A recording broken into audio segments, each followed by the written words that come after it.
Hello friends, मैं doctor Kuldeep Mishra. आज का हमारा विषय है sign and symptoms of anal fistula. Jaipur से एक पेशेंट हैं जिन्होंने पूछा है कि सर ये बता दीजिए कि जो फिस्टुला के साइन एंड सिम्टम्स होते हैं इनिशियली अगर हमें पता चल जाएं तो जो फिस्टुला में ग्रेडिंग होती है, ग्रेड 1 से ग्रेड 5 तक की जो फिस्टुला की क्लासिफिकेशन है, इसके अकॉर्डिंग जो अगर हमें इनिशियल फेज़ में इन चीज़ों का पता चल जाए तो कम से कम ये क्रॉनिक कंडीशन जो होती है ये ग्रेड ना बढ़े और हम इजीली ठीक हो जाएं। मित्रों, फिस्टुला इन एनो एक ऐसी बीमारी है जिसमें जितना डिलेड ट्रीटमेंट होता है वो उसकी बीभत्सता उतनी बढ़ती जाती है। पहले हम जाने फिस्टुला इन एनो होता क्या है।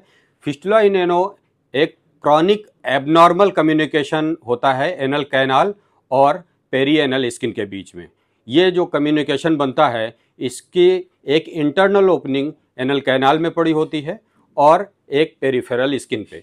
जो फीडिंग एंड होता है, इंटरनल ओपनिंग से कुछ इस तरीके की फीडिंग मिलती रहती है, मल के कुछ कण घुसते रहते हैं जिससे वहाँ पे पस का फॉर्मेशन होता रहता है और हेल्दी टिश्यूज़ को भी सड़ाता रहता है। क्या साइन एंड सिम्टम्स इसके होते हैं जो पेशेंट देख करके पहचान सकता है कि हम इस बीमारी से ग्रस्त हैं, उनके बारे में जानेंगे। पहला आपको मैं बता दूं, पेशेंट जब ओपीडी में विजिट करेगा तो वो बोलता है कि सर जब शुरू हुआ था तो वहाँ पे एब्सेस का फॉर्मेशन हुआ था।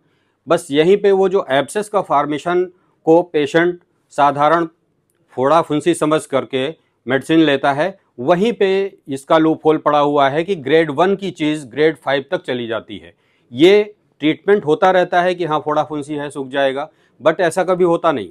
वो रिकरेंट जब वहाँ पे दवाइयाँ दी जाती हैं तो वो सूख जाता है, लेकिन उसके आसपास में फिर से वो ओपन हो जाता है और पेशेंट उसको साधारण फुड़िया ही समझ करके ट्रीटमेंट लेता रहता है। लेकिन ऐसा नहीं है।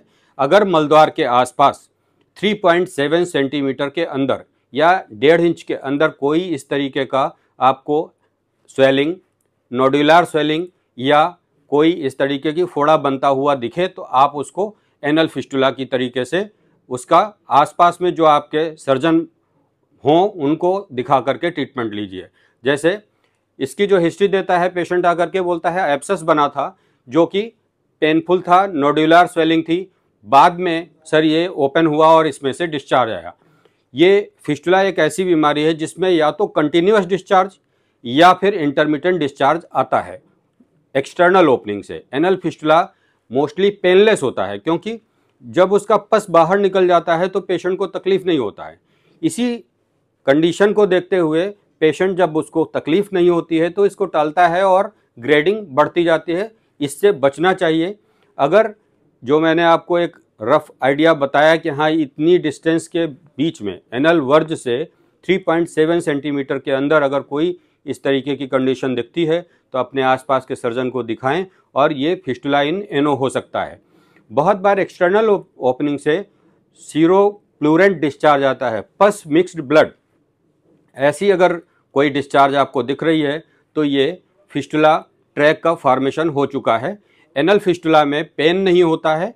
पेन तभी होता है जब एक्सटर्नल ओपनिंग ऑक्लूडेड हो जाती है, यानी बंद हो जाती है। जैसे पेशेंट ने समझा कि ये साधारण एक फुंसी निकल आई है और कोई ट्रीटमेंट लिया और एक्सटर्नल ओपनिंग बंद हो गई, तो जब पस अंदर लॉज करता है तो हेल्दी टिश्यू को भी सड़ाता है, उस कंडीशन में पेन होता है। मित्रों, ये सब चीज़ों को जान के अगर आपको ऐसे सिम्टम्स मिलते हैं तो आप एनल फिस्टुला के एग्जामिनेशन के लिए अपने आसपास में मौजूद किसी सर्जन डॉक्टर के पास पहुंच के उसका ट्रीटमेंट अवश्य लें। Thank you.